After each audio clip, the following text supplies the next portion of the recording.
तब हमारे प्रधानमंत्री, तत्कालीन प्रधानमंत्री आदरणीय अटल बिहारी वाजपेयी जी ने कहा था, पाक सेना के परमाणु हमले से भारत का तो कुछ नहीं बिगड़ेगा, लेकिन पाकिस्तान दूसरे दिन का सूरज नहीं देख पाएगा।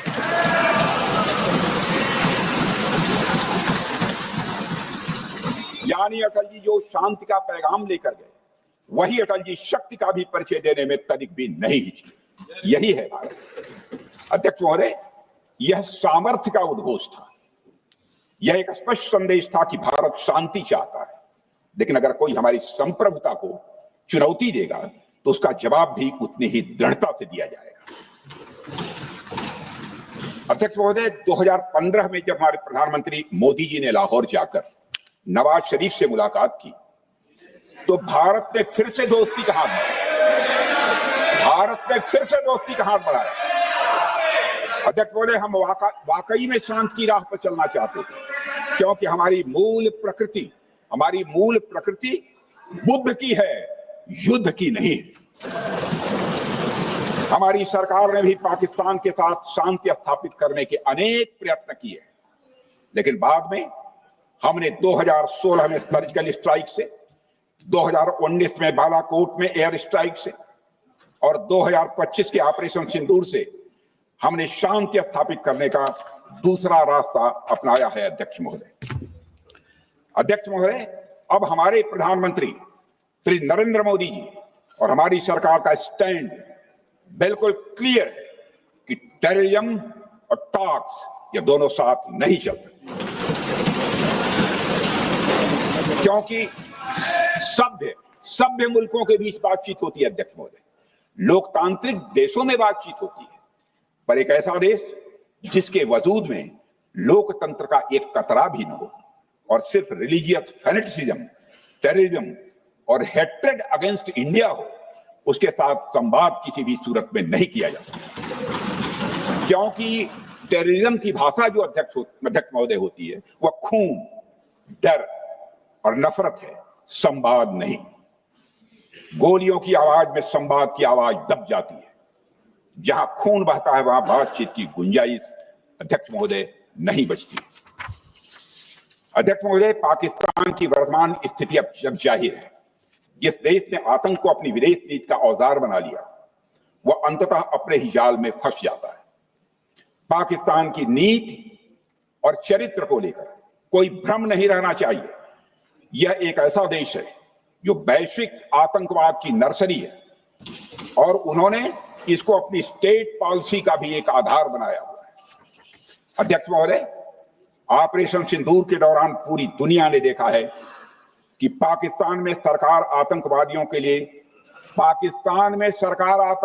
के लिए स्टेट फ्यूनरल का इंतजाम कर रही है और सैन्य अधिकारी भी आतंकवादियों के जनाजे में भाग लेते हैं।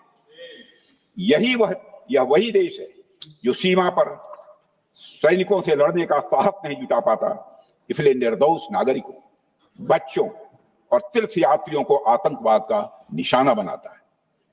पाकिस्तान की सेना और आईएसआई आतंकवाद को एक प्रॉक्सी वार के रूप में अध्यक्ष महोदय इस्तेमाल करती हैं और उसके सहारे वे भारत को डिस्टेबलाइज करने का सपना देखती है। अध्यक्ष महोदय, मैं लोकतंत्र के मंदिर में खड़े होकर यह बात कह रहा हूं कि भारत को 1000 कट्स देने का सपना पालने वालों को नींद से जग जाना चाहिए। यह मोदी जी के नेतृत्व वाला नया भारत है जो आतंकवाद के खिलाफ किसी हद तक जा सकता है।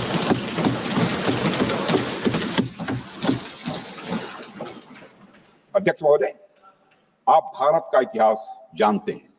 देखिए, हमने कभी भी किसी की 1 इंच जमीन पर आज तक कभी कब्जा नहीं किया है।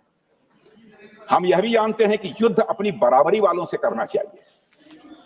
ऐसा गोस्वामी तुलसीदास जी ने लिखा है और गोस्वामी तुलसीदास जी कहते हैं कि नीति ऐसी ही होनी चाहिए, प्रीति और बैर बराबरी वाले से ही करनी चाहिए।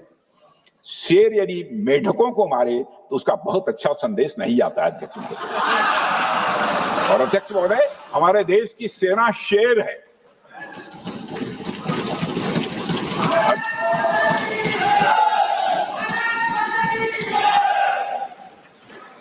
अध्यक्ष महोदय, पाकिस्तान जैसा देश जो साइज, सामर्थ्य, शक्ति और समृद्धि में हमारे आसपास भी नहीं है, उस मुल्क से कैसा मुकाबला?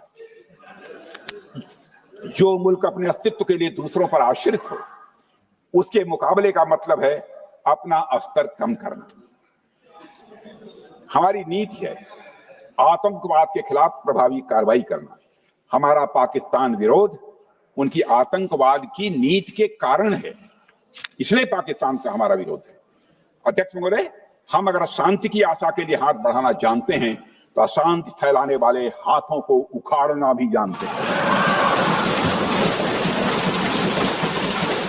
अध्यक्ष महोदय, अगर शांति के प्रयास करना हम जानते हैं तो दुष्टों को जो भाषा समझ में आए उसी भाषा में समझाना भी जानते हैं।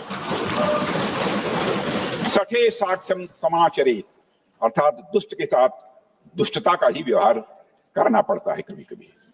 अध्यक्ष महोदय, हमने भगवान कृष्ण से सीखा है कि शिशुपाल की 100 गलतियां माफ की जा सकती है, पर अंत में धर्म की रक्षा के लिए सुदर्शन चक्र उठाना ही पड़ता।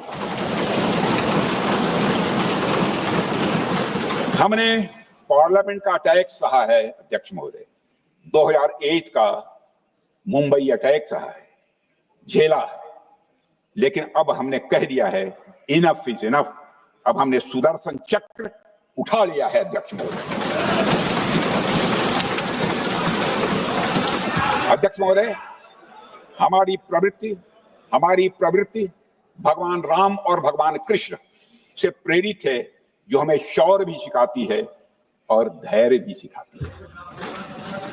इस सीख का अध्यक्ष महोदय, इस सीख का हम प्रधानमंत्री नरेंद्र मोदी जी के नेतृत्व में हमारी विदेश और अपनी रक्षा नीति में सीधा प्रयोग कर रहे हैं।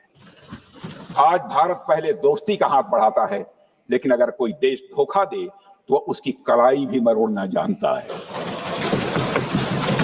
अध्यक्ष महोदय, हमारी नीति स्पष्ट है कि हमने एक समय लाहौर बस यात्रा की भाषा में बात की थी, तो पाकिस्तान ने हमारी उस भाषा को नहीं समझा, तो अब हम उन्हें बालाकोट स्ट्राइक की भाषा में जवाब देंगे। अध्यक्ष महोदय, भारत के लिए शांति हमारी प्रायोरिटी है, हमारी प्राथमिकता है और हमारी शक्ति उसका आधार है। भारत के लिए शांति प्राथमिकता है, शक्ति उसका आधार है। यह शक्ति हमारे सामर्थ्य से पैदा हुई है अध्यक्ष महोदय, और यह सामर्थ्य पिछले 11 साल में कई गुना बढ़ गया। मैं ये नहीं कहता हूं पहले नहीं था, पहले था, लेकिन अब कई गुना बढ़ गया। आज भारत विश्व की 4थी सबसे बड़ी अर्थव्यवस्था है, और अभी आई मॉर्गन स्टैनली के रिपोर्ट के मुताबिक 2028 तक विश्व की 3री सबसे बड़ी अर्थव्यवस्था बनने की ओर भारत चल रहा है।